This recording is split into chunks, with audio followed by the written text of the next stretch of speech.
Terus mulai terus Ditanya apa aja tadi Gus? Dalam Gus? Banyak sekali ya. Apa aja nih?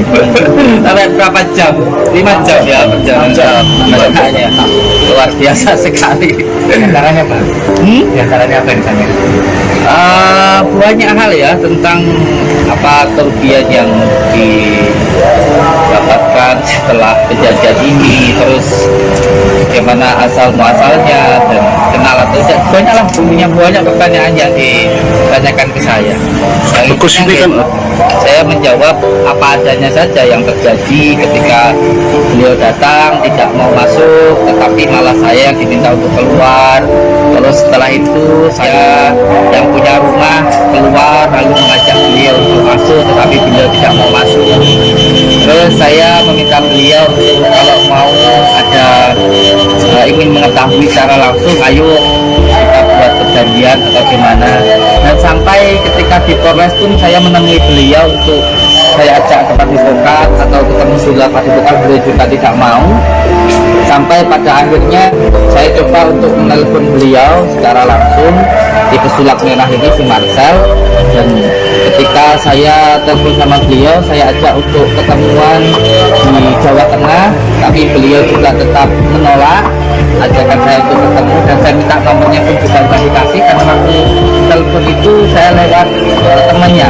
Dari temannya itulah akhirnya bisa disambungkan dengan Bang Marcel itu. Dan sampai akhirnya saya berangkat ke Jakarta berniat untuk menemui Bang Marcel, tetapi juga saya telepon nggak bisa, saya di sana juga tidak ditemui. Berarti orang ini nggak ada itikat baik, tujuannya hanya supaya viral. Akhirnya saya pastikan dan saya niatkan untuk melaporkan beliau ke Polda ini. Gus, ini kan ada kesempatan untuk mediasi dan restoratif justice Ya. dari jenengan sebenarnya akan terbuka untuk oke ini damai sama-sama tabayun atau tetap akan lanjut terus sampai keadilan dicapai. Saya kira ini akan Lanjut, kami ini masih menunggu juga. Kita belum tahu etiket baik yang terlapor. Menunggu respon belum tahu. Terlapor ini punya etiket baik apa tidak ini kan belum kita tahu. Kalaupun toh ada etiket baik barangkali ya, barangkali itu juga masih jauh. karena memang akibat yang diakibatkan oleh kelakuan atau perbuatan Bang Marcel ini sangat luar biasa ya. Beliau itu menuduh tetapi tidak bisa menunjukkan bukti-buktinya, dan opini sudah tersebar luas di masyarakat. Gus, ini kan tergolong fitnah. Nah, ini dari perspektif jenengan fitnah dalam hukum Islam, perspektif jenengan seperti apa Gus tinjauannya ini? Ya ini sangat luar biasa ya, karena fitnah itu lebih kejam daripada pembunuhan kan begitu kalau di dalam kita kan begitu ya. Makanya semacam ini juga menjadi pembelajaran untuk masyarakat Indonesia, bahwa ketika ingin mengatakan sesuatu harus ada buktinya, dan jangan hanya karena asumsi, jangan hanya karena suzon, tetapi harus benar-benar tabayun, bertanya langsung pada orang yang bersangkutan. Terus ada ini ya teman-teman, ada satu pertanyaan di mana ini terlapor sebenarnya dalam posisi bahaya ya, karena Gus Samsudin ini sudah menyampaikan kitab-kitab yang yang diajarkan kepada santrinya, juga termasuk juga diterapkan dalam metode pengobatan. Nah, seperti Al-Quran, ada kitab-kitab yang tadi sudah disampaikan, dan itu tidak ada pertentangan dengan agama tertentu, terutama agama Islam. Nah, karena tidak ada pertentangan, maka ini saya kira terlapor dalam posisi bahaya, karena sudah sudah ada semacam dalam bentuk ada coba untuk pembuktian soal-soal seperti itu. Karena yang dipraktekkan adalah ada Al-Quran, maksudnya bahaya ya kan, masa harus doa-doa begini harus dibuktikan gitu kan, kira-kira begitu. Artinya dia iya makanya begitu kan, karena yang kita atau yang video yang dipaparkan itu, yang dipertontonkan di dalam pemeriksaan ini seperti itu. Bang, melihat respon dari Polres sendiri santai menanggapi hal ini seperti apa? Apakah memang dia berpikir ini tidak akan dilanjutkan dan memang ya biasa saja atau seperti apa? Ya boleh saja ya, terlapor kan punya hak untuk bisa mengelak, tidak mengakui atau apa saja, itu kan haknya terlapor ya. Dan nanti pasti ada telaahnya tersendiri di di tingkat proses hukum ini. Dan selain itu juga kita tidak hanya akan melaporkan di Polda, tapi kita juga akan melaporkan ke Polres, bukan hanya tentang pencemaran nama baik, Oh iya, benar. tapi juga tentang kerusuhan dan juga kerusakan yang diakibatkan oleh kedatangan dari Pemarsa ini. Ini nanti insya Allah kita secepatnya akan segera ke Polres. Ya, kita jadwalkan ke Polres. Kos yang laporan di Polres sudah dibuat atau belum?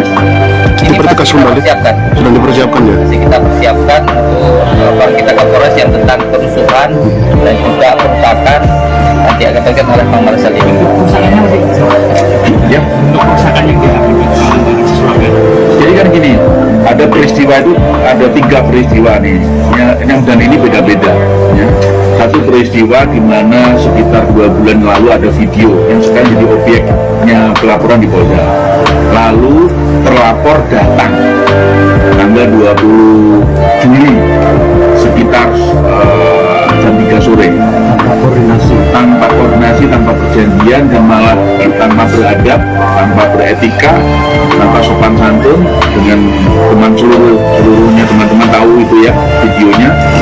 Nah, akibat pada saat dia datang ada kericuan, kemudian ada alat elektronika di pemerintah desa juga dihack, nggak tahu siapa yang menghack. Setelah beberapa hari kemudian, tepatnya hari Minggu, kemudian ada pengrusakan di Padepokan. Opininya tergiring oleh terlapor, tergiring oleh perbuatan terlapor yang sedemikian rupa pencemarannya, dan akhirnya opininya seperti itu. Nampaknya seperti itu. Kos untuk laporan yang di Polres itu pekan ini, pekan depan, atau ada tanggal spesifik? Bukan ya, besok langsung Sabtu ya. Ya, bukan olahraga nasional.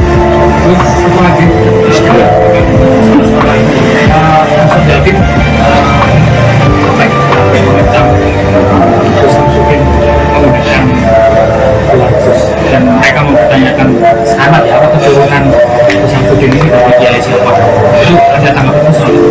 Iya, kalau saya tidak no comment ya kalau masalah itu, karena nama Gus sendiri kalau di dalam terang Jawa itu Gus itu anak laki-laki yang bagus gitu, bagus hati kayak gitu.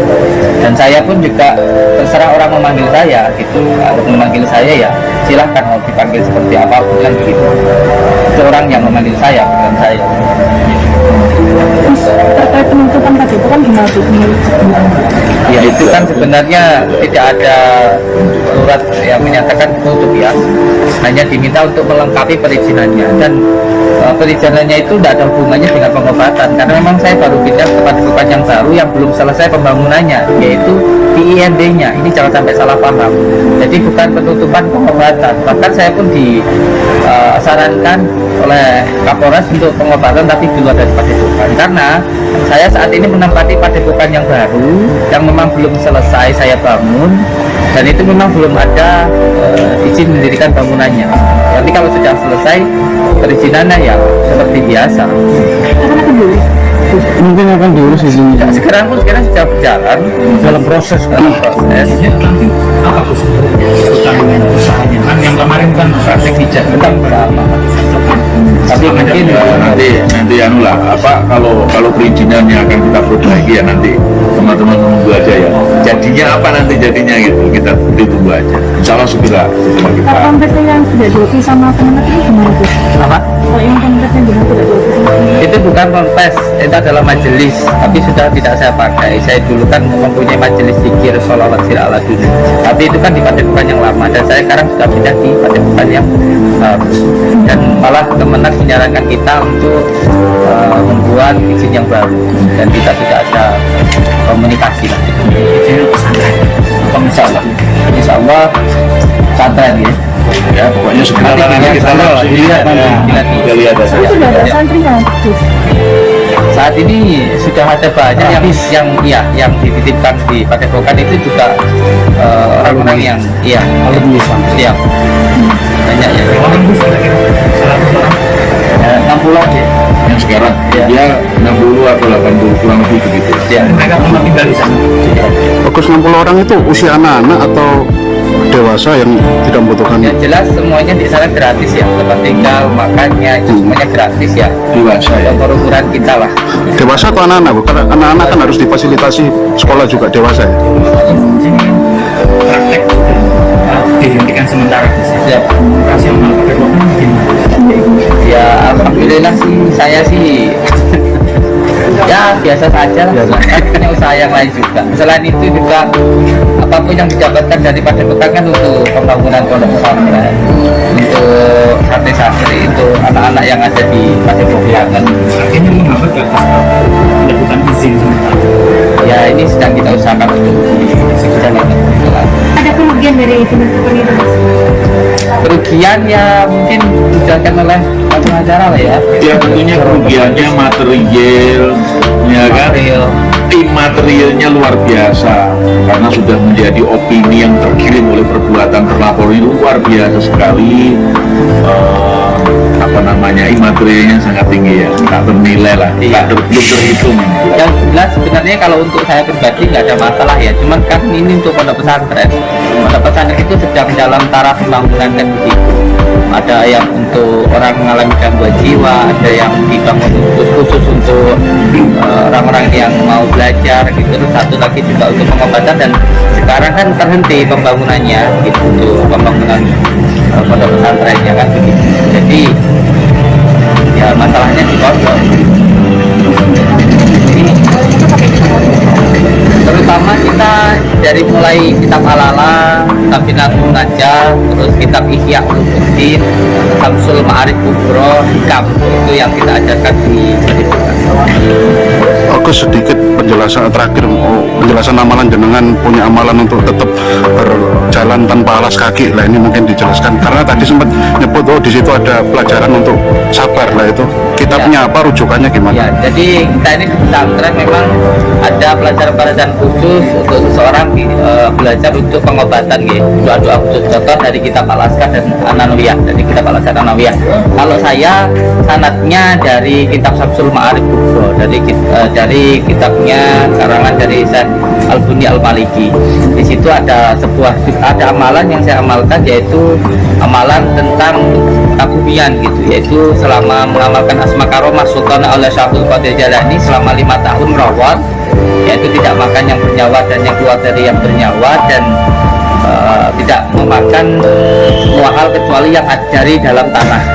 Terus selain itu ketika berjalan tidak pakai sandal, harus menginjak tanah, karena supaya belajar wataknya tanah. Tanah itu sifatnya sabar gitu, atau ilmu kabumia, belajar wataknya bumi, sabar. Walaupun dicaci, walaupun dibully, tidak membalas, tapi tetap memberikan kebaikan. Itu seperti itu. Kalian Saya membalas tapi kenapa? iya, berbeda ya. Kalau kita membalas ketika ada orang yang memukul kita tidak memukul orang itu, tapi menyerahkan semuanya kepada kita. Jadi bukan berarti kalau panjenengan ditonyo terus sampai ngambil pisau atau sampai memukul orang itu sehingga panjenengan juga bersalah, tetapi panjenengan menyerahkan masalahnya ke penegak hukum. Jadi bukan berarti kalau melaporkan itu kita balas dendam, tetapi memberikan pengajaran kepada orang itu bahwa apa yang kamu lakukan itu salah loh. Kamu menuduh orang tapi kamu tidak punya bukti, hanya sekedar opini. Sama kayak sama di rumah sama sendiri dituduh mencuri, lalu sama tanya yang dicuri itu siapa, kejadiannya di mana, lalu mana barang buktinya, nggak ada. Tapi karena yang menuduh ini seorang yang besar, artis, sehingga sampean itu benar-benar dikatakan kalau sampean itu melakukan pencurian. Itu kalau sampean melogikakan seperti itu. Jangan sampai logikakan kalau tidak boleh membalas tapi kalau sampean melapor, kali salah kaprah. Jadi kapan harus memahami sesuatu hal sesuai dengan tendensi ilmunya, sesuai dengan tendensi hukumnya ya. Paham ya? Ada lagi? Siap ya, matur suwun semuanya, sehat selalu. Assalamualaikum warahmatullahi wabarakatuh.